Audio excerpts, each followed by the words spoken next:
Hi leaders, network இண்டஸ்ட்ரியில் நீங்கள் ஜெயிக்கணுமா? கண்டிப்பாக சர்வ நிச்சயமா இந்த ஒரு நபரை அவாய்ட் பண்ண ஜெயிச்சிடணும். யார் அந்த நபர்?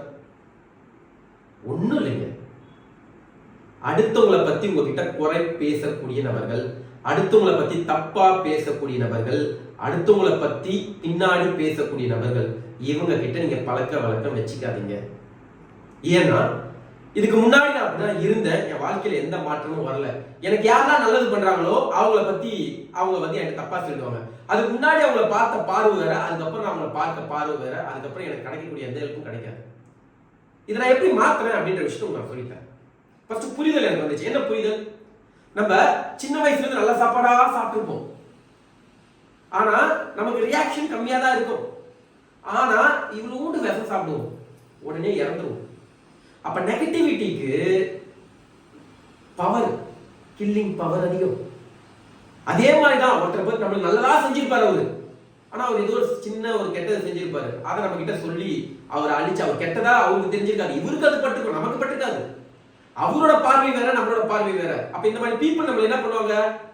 கெடுத்து விட்டுருவாங்க.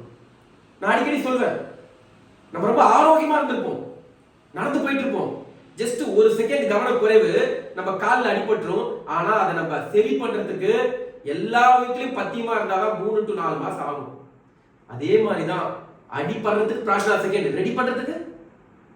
அந்த விஷயத்தை இங்க புரிஞ்சுங்க. நான் எப்படி மாத்தினேன் அப்படின்னா, எனக்கு இந்த கதை கேட்கறது ரொம்ப பிடிக்கும். யாராவது வந்து நீ பெரிய ஆளு அப்படின்னு சொன்னா பிடிக்கும். அதே மாதிரி இங்க இருக்க உலகத்துல இருக்க எல்லாருமே தான் நல்லவன் ப்ரூவ் பண்ணதுக்கு கூட இருக்க எல்லாரும் கெட்டவன் ஆகிடுவாங்க. அந்த மாதிரி பேசுவாங்க. அப்ப நமக்கு அதை கேட்கறதுக்கு ரொம்ப பிடிக்கும். ஆனா அதனால என்ன ஆகுது, என் வாழ்க்கையில நான் கீழே போயிட்டே இருந்தேன். அப்போ ஒரு முடிவு பண்ணேன். என் வீட்டுல நான் எந்த இடத்துல போன் உட்காந்து பேசுவோம், அந்த இடத்துல 2 பிக்சரை வந்து பிளேஸ் பண்ணேன். ஒண்ணு என்னன்னா, பணம்லாம் வைப்போம்ல, அந்த பெட்டி நெட்ல இருந்து டவுன்லோட் பண்ணி ஒட்டிட்டேன். இன்னொன்னு வந்து பாத்தீங்கன்னா டஸ்ட்பினை வந்து ஒட்டிட்டேன். எனக்கு யாராவது கால் பண்ணும்போது என்கிட்ட சூப்பரா பிசினஸ் பண்ணிட்டு இருக்கேன், எனக்கு எல்லாமே நல்லா இருக்கு, யாரை பத்தி குறை இல்லாம பாசிட்டிவா பேசுறாங்க, நான் என்ன நினைப்பேன்னா, என்கிட்ட நல்ல எண்ணங்களையும் நல்ல விஷயத்தையும் டெபாசிட் பண்றாங்க, அப்படின்னா நான் வந்து பொக்கிஷம் வைக்கிற இடமா இருக்கேன், பாசிட்டிவிட்டியா இருக்கேன் அப்படின்னு நினைப்பேன்.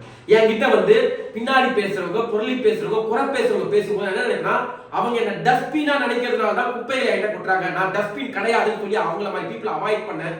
இன்னைக்கு எனக்குள்ளேயும் என்னை சுத்தியும் ஒன்லி பாசிட்டிவிட்டியும் பணமும் செல்வங்களும் சேருது. என்னைக்குமே குப்பை தொட்டியில செல்வங்கள் சேராது, அதற்கான இடத்துல தான் சேரும். நீங்க அதற்கான இடமா மாறுங்க. நான் என்னை மாத்திக்கிட்ட விஷயத்தை உங்களுக்கு சொல்லி தந்திருக்கேன். கண்டிப்பா இன்னில இருந்து நீங்களும் மாத்தி மிகப்பெரிய இடத்துக்கு வாங்க. Wish you all the best leaders. See you on top.